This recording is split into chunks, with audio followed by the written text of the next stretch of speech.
Assalamualaikum warahmatullahi wabarakatuh. Salam guru, saya Muhammadun Abi Maulana mau bertanya, mohon izin tentang makna inna lillahi wa inna ilaihi roji'un, bahwa kita dari Allah dan akan kembali kepada Allah. Yang saya tanyakan adalah bagaimana posisi para arwah ahlul hijab dan posisi para arwah ahlul ma'rifat yang sudah meninggalkan dunia ini. Mohon penjelasannya guru, apakah mereka di sisi Allah dibedakan atau sudah menyatu karena ahadiyah itu. Mana ahadiyah dalam hal ahlul hijab dan ahadiyahnya ahlul ma'rifat. Mohon penjelasannya guru. Atas pencerahannya kami haturkan syukron katsiran. Wal-afu minkum. Assalamualaikum warahmatullahi wabarakatuh.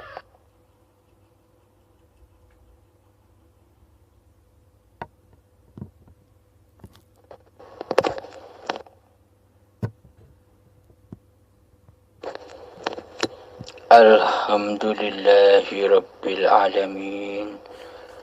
Allahumma salli ala Sayyidina Muhammad wa ala ali Sayyidina Muhammad.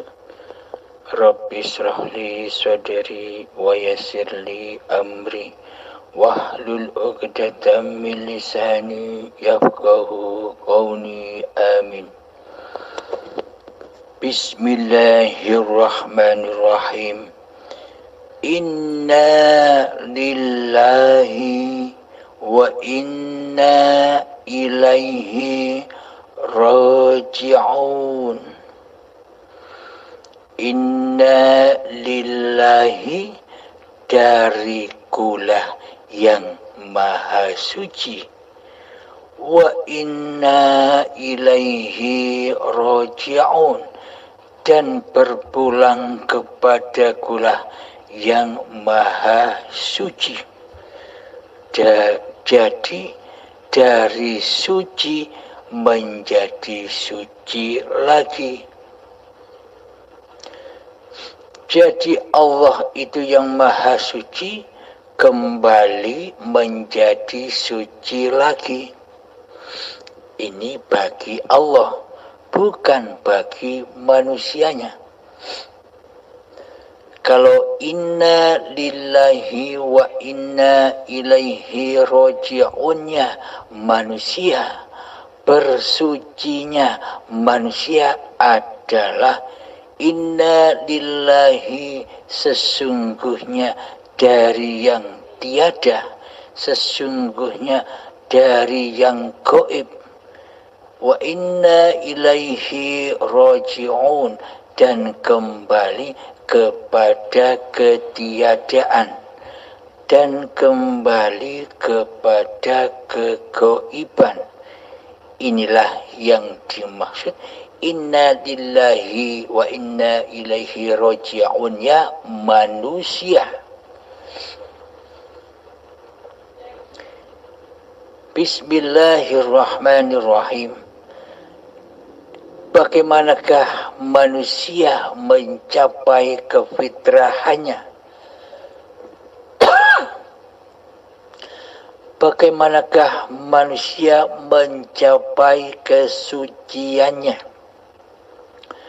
Manusia mencapai kefitrahannya, manusia mencapai kesuciannya adalah kembali kepada asal kejadiannya, yakni awal mula manusia ini tiada, gaib, lalu kembali kepada ketiadaan, kembali kepada kegaiban, kembali kepada kematiannya, meskipun badannya masih hidup, yakni yang kembali hanya rasa di hati manusianya, yang saat ini masih menjadi Tuhan, yang saat ini menjadi Allah, yang saat ini merasa ada diri kemanusiaannya, yang saat ini merasa berkuasa diri kemanusiaannya, melebihi dari kuasa Tuhannya, karena Tuhannya, karena Allah selama ini ditiadakan, digaibkan di hatinya. Nah, maka untuk menuju kefitrahan diri manusianya, untuk bertemu dengan Tuhannya yang Maha Suci, maka sucikanlah hati ini dari kewujudan nama manusianya, dari kewujudan hidup manusianya, yakni manusia wajib melewati pintu kematian. Inilah jalan kefitrahan manusianya. Inna lillahi, sesungguhnya dari yang gaib aku manusia datang, wa inna ilaihi roji'un, dan kembali kepada kegaiban lah diri manusia ini kembali, meskipun badannya masih hidup, meskipun kita masih ada di dunia ini, yakni yang membedakan kondisi hatinya. Karena kondisi hati para nabi, karena kondisi hati para rasul, termasuk junjungan kita Nabi besar Muhammad sallallahu alaihi wasallam, kondisi hatinya seperti demikian. Jadi di hati para nabi dan di hati para rasul serta di hati Kanjeng Nabi Muhammad pun tidak merasa diri Muhammadnya yang wujud, tidak merasa diri Muhammadnya lah yang hidup, tidak merasa diri Muhammadnya lah yang berkuasa atas segala sesuatu dan apa yang digerakkannya. Terbukti di dalam ayat-ayatnya Allah, ada ayat yang berfirman begini, Muhammad, bukan kamu yang melempar, kata Allah, tapi akulah yang melempar. Ada lagi, Muhammad, bukan kamu yang memanah, tapi akulah sang pemanah. Ada lagi, Muhammad, bukan kamu yang membunuh, tapi akulah sang pembunuh. Jika Allah bukan pembunuh, maka manusia sejak Nabi Adam sampai hari ini masih hidup semua, tak ada yang mati. Maka penuh sesaklah di dunia ini dengan manusia padat, bila Allah bukan pembunuh. Tapi yang dimaksud pembunuh, Allah pembunuh di sini, Allah Maha mematikan dan Allah Maha menghidupkan. Inilah bukti bahwa di hati para nabi dan di hati para rasul dan di hati Kanjeng Nabi Muhammad sallallahu alaihi wasallam serta di hati para aulia Allah akan menyatakan di dalam hatinya bahwa hidup ini bukan hidup manusianya,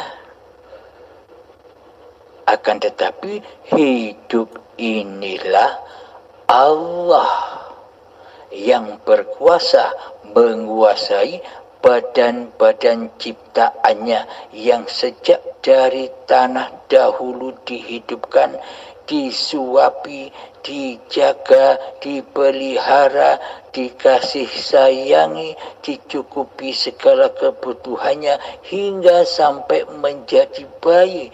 Sampai saat ini pun keadaannya sama, tidak ada bedanya.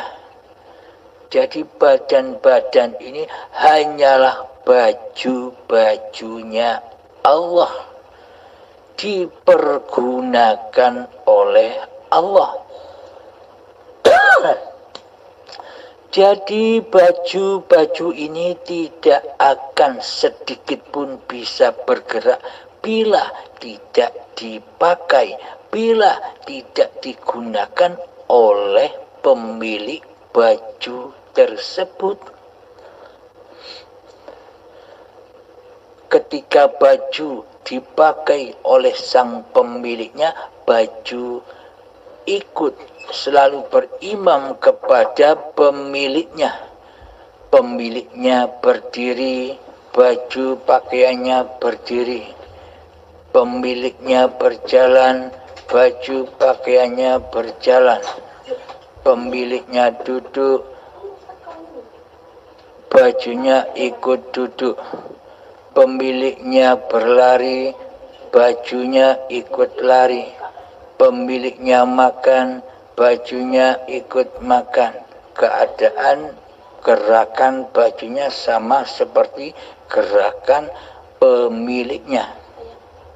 Ini maksudnya apapun yang tergerak di dalam badan ini sesuai dengan apa yang dikehendaki oleh penciptanya, yakni hidup.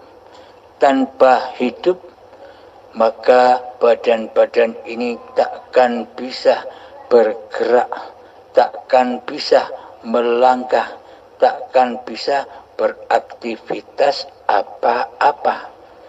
Jadi aktivitasnya badan ini tergantung mengikuti dan berimam kepada pencipta badan, pemilik badan, yakni hayatullah, yakni hidup itu sendirilah yang menguasai badan selama ini.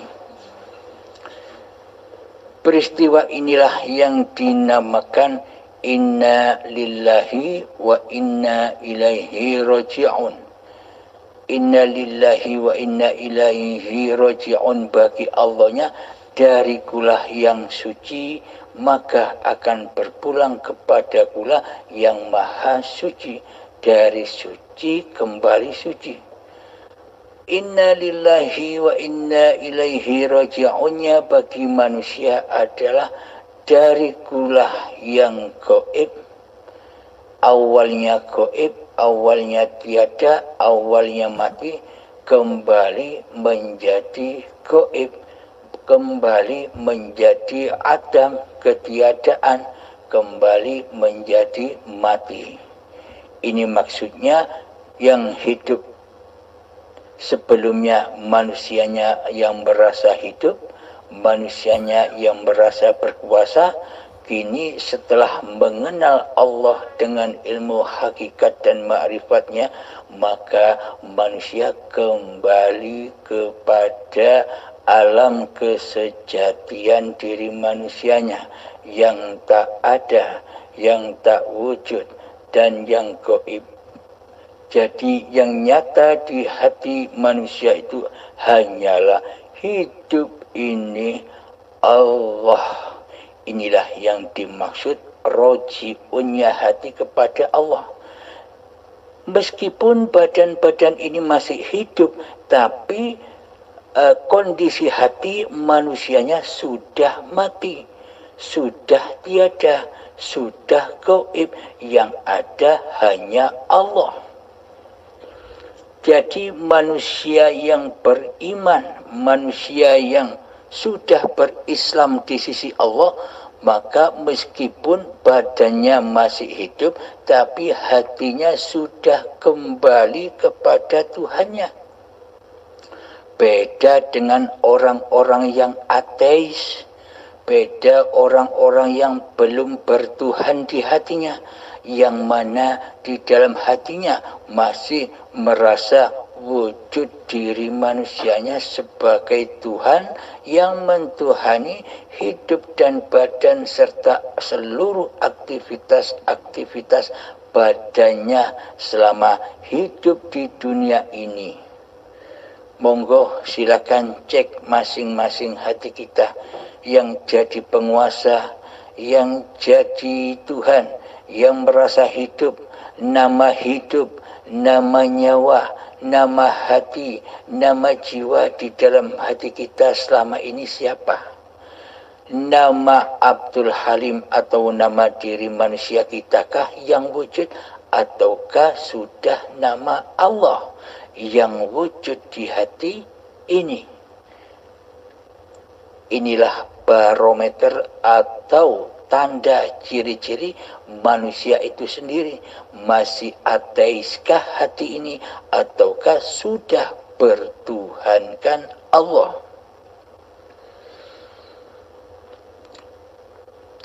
Jadi innalillahi wa inna ilaihi raji'unnya para orang-orang yang sudah beriman kepada Allah, meskipun badannya masih hidup belum mati, maka hatinya sudah kembali.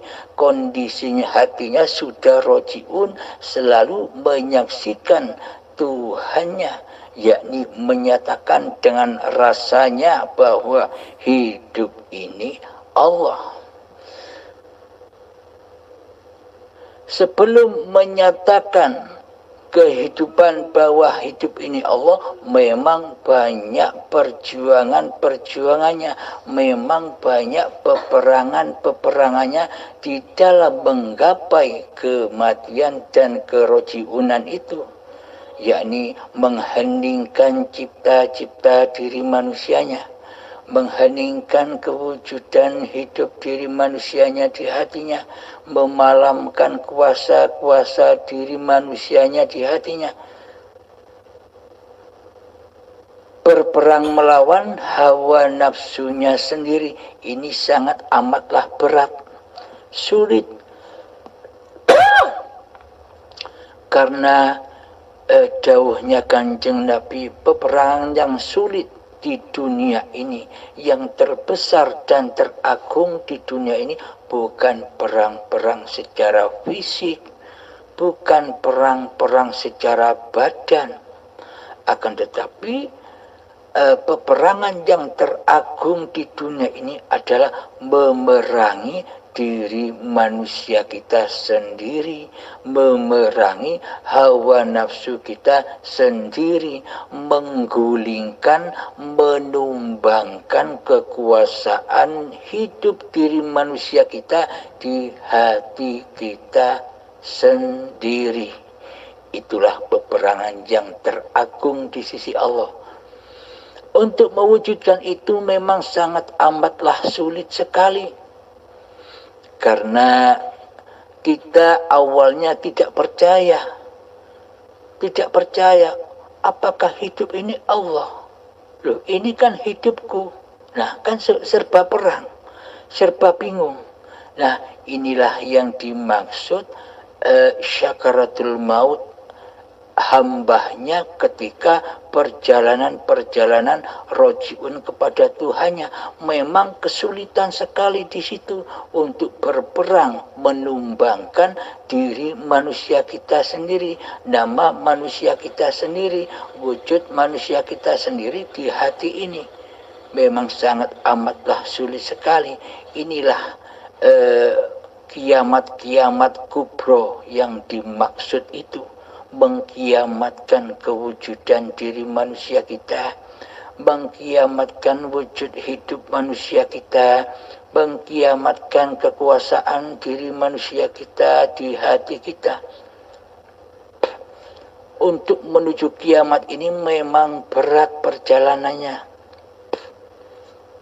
si hamba atau kita rajin-rajin selalu mengaplikasikan itu.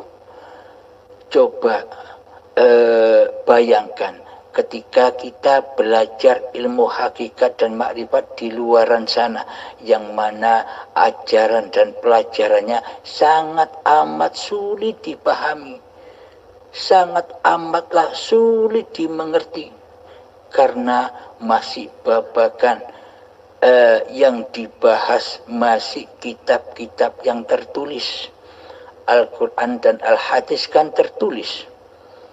Akan tetapi di sini yang dibuka kitab jati diri manusianya sendiri, kitab Al-Qadim, sifat diri manusianya sendiri yang kita buka, yang kita sadarkan. Maka siapapun orangnya, maka siapapun atau apapun agamanya, bila dibukakan kitab diri sejatinya sendiri, ia akan menyadari meskipun ia agama yang bermacam-macam itu. Terkadang orang Islam pun sendiri dibukakan seperti ini, kadang masih tidak percaya. Ia memilih memperhatikan kitab-kitab yang tertulis. Akhirnya yang dipandang selalu dohir-dohir manusianya, gerak langkah syariat-syariat manusianya, hingga ia tak mampu masuk ke dalam dirinya sendiri.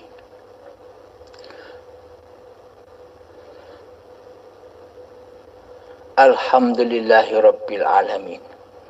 Inilah yang dimaksud mati sebelum mati.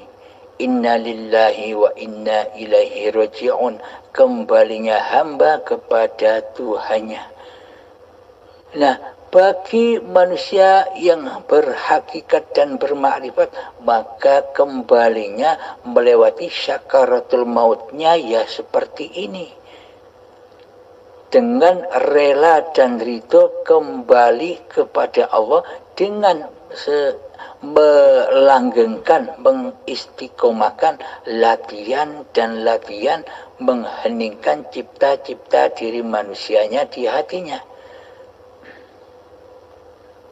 Jadi inilah tebusan-tebusan hari pembalasan bagi orang-orang yang diberi hidayatullah, bagi orang-orang yang diberi syafaatullah. Karena syafaat itu bukan milik manusia, karena syafaat itu hanyalah milik Allah, hanyalah milik hidup yang menghidupi Kanjeng Nabi Muhammad sallallahu alaihi wasallam dan yang menghidupi seluruh manusia.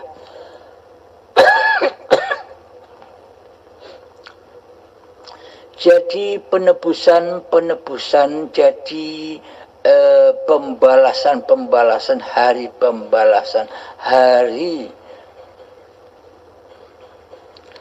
masa-masa timbangan itu sudah dilaluinya sejak di dunia ini. Dengan apa dibalas manusianya? Yaitu dengan kesadaran, mengembalikan lagi dengan rela dan ridho bahwa yang wujud hanya Allah, bahwa yang hidup hanya Allah, bahwa yang kuasa hanya Allah. Inilah inna lillahi wa inna ilaihi raji'unnya orang-orang yang dipilih oleh Allah Subhanahu wa ta'ala untuk mengenal Tuhannya sejak badan-badannya masih hidup. Inilah keadaan hati para wali-wali Allah, keadaan hati para nabi, dan keadaan hati para rasul. Jadi di dunia ini hanya dua pasang, hati yang bertauhid dan hati yang ateis, hati yang kufur, hati yang selalu mensekutukan Allah dengan diri manusianya. Hanya ada dua. dua karakter manusia saja ciptaan Allah ini. Ada hati yang seperti para nabi dan ada hati yang seperti hatinya Fir'aun. Jadi bila kita di dalam hati kita masih wujud diri manusianya, masih hidup diri manusianya, masih berkuasa diri manusianya, apa bedanya dengan Fir'aun? Silahkan hayati sendiri, silahkan tafakuri sendiri, silahkan renungkan sendiri di hati yang terdalam. Ini babakan orang-orang yang sudah bermakrifat kepada Allah. Nasib-nasib hati yang selamat kepada Tuhannya meskipun belum mati badannya. Inilah golongan-golongan para nabi, para rasul dan para aulia Allah.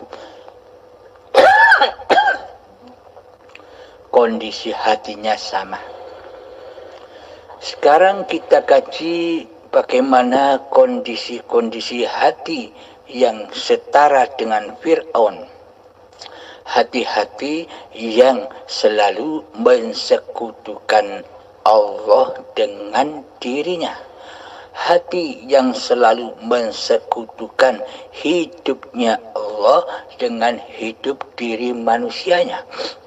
Hati yang mensekutukan kuasa Allah dengan kuasa manusianya. Hati yang mensekutukan Allah, kehendak, daya upaya dan ikhtiarnya Allah dengan daya upaya dan ikhtiar manusianya. Hati yang selalu mensekutukan ilmu Allah dengan ilmu kemanusiaannya. Hati yang selalu mensekutukan pandangan Allah dengan pandangan manusianya. Hati yang selalu mensekutukan pendengaran Allah dengan pendengaran diri manusianya. Dan hati yang selalu mensekutukan kalamullah dengan kalam manusianya. Inilah hati, keadaan hati dan kondisi hati orang-orang yang menjadi golongan Fir'aun atau ateis. Hati masih ingkar kepada Allah. Hati belum nyata wujud Allahnya.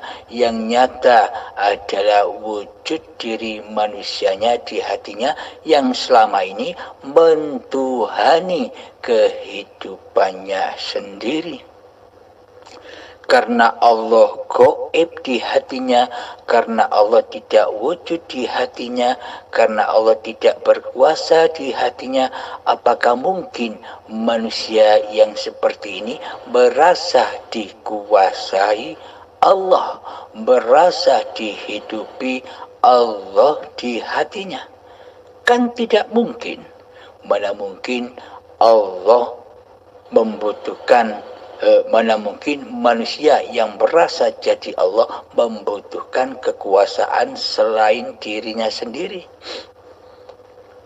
Karena Allah ditiadakan, karena Allah digaibkan, maka tiadalah kenyataan Tuhannya di hatinya. Yang ada hanya Tuhan dirinya sendiri di hatinya, yang berasa mencipta seluruh keadaan-keadaan yang dialaminya. Bagaimanakah nasib orang-orang yang seperti ini? Roji'unnya kemana? Apa roji'un kepada Allah juga? Sementara di hatinya masih belum fitrah, masih belum kembali kepada alam sejatinya, yakni alam adamnya, alam ketiadaannya.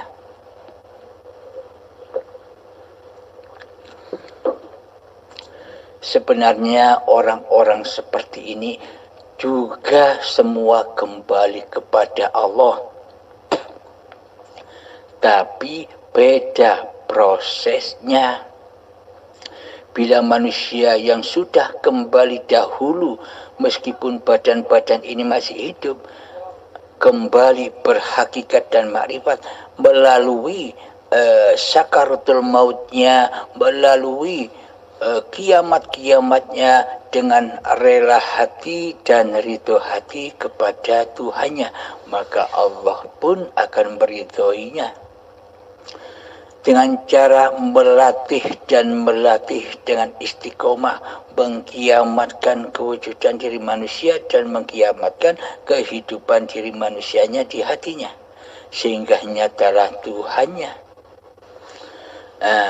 Bagi manusia yang masih ateis, bagi manusia yang bercitra berposisi seperti posisinya Fir'aun, yang mana yang wujud di hatinya masih diri manusianya, yang mana di hatinya masih wujud hidup manusianya, ya siksanya, ya hari pembalasannya adalah ketika datang detik-detik syakaratul maut. Disitulah pintu pembalasannya, dibalas dengan siksa dan azab yang pedih.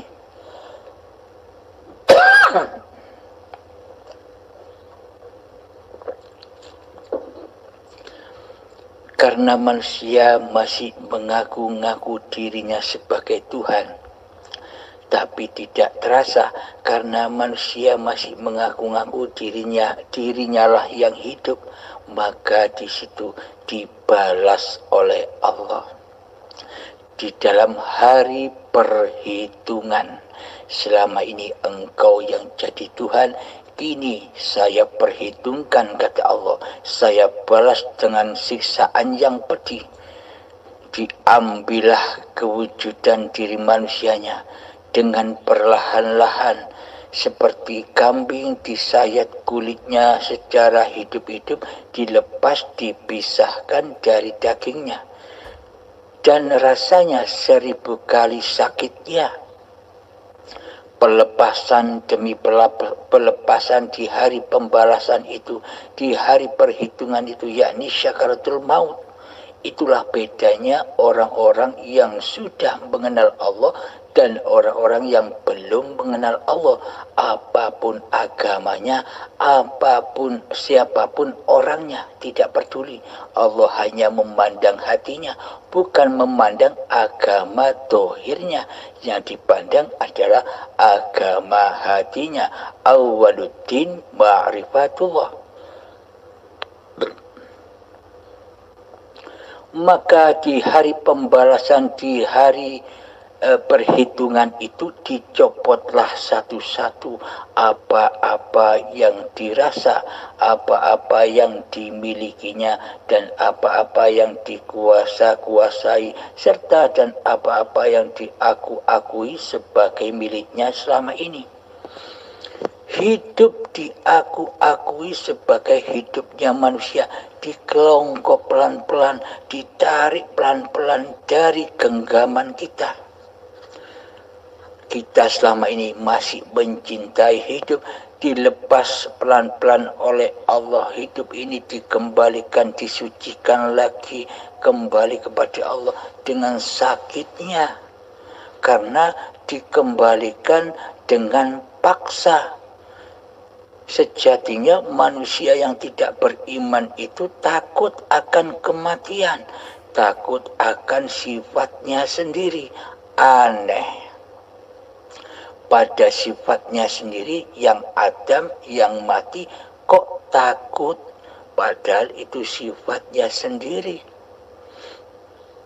Nah, pada intinya kan manusia selalu ingin hidup terus, ingin sehat terus, ingin kaya terus. Inilah watak-watak yang seperti sifatnya Tuhan, berasa ngaku jadi Allah, ngaku jadi Tuhan, tapi tidak terasa. Jadi azabnya, perhitungannya di dalam syakaratul mautnya, dilepas kewujudan kekuasaannya, dilepas, dibantu, disakiti, disiksa juga oleh anak istrinya yang paling dicintai, ikut nyiksa, ikut dilepas oleh kepemilikannya, harta bendanya ikut dilepas, amalnya ikut menyiksa, ilmunya pun juga ikut menyiksa. Siksaan yang amat pedih. Pada intinya azab-azab itu adalah rahmatullah, kasih sayang Allah kepada hambanya. Bila tidak diazab, bila tidak disiksa, bagaimana mungkin manusia itu akan suci kembali? Maka pensuciannya dengan paksa, karena saat hidupnya manusia itu tidak rela dan tidak ridho bahwa Allah itu sebagai Tuhannya, bahwa hidup ini Allah.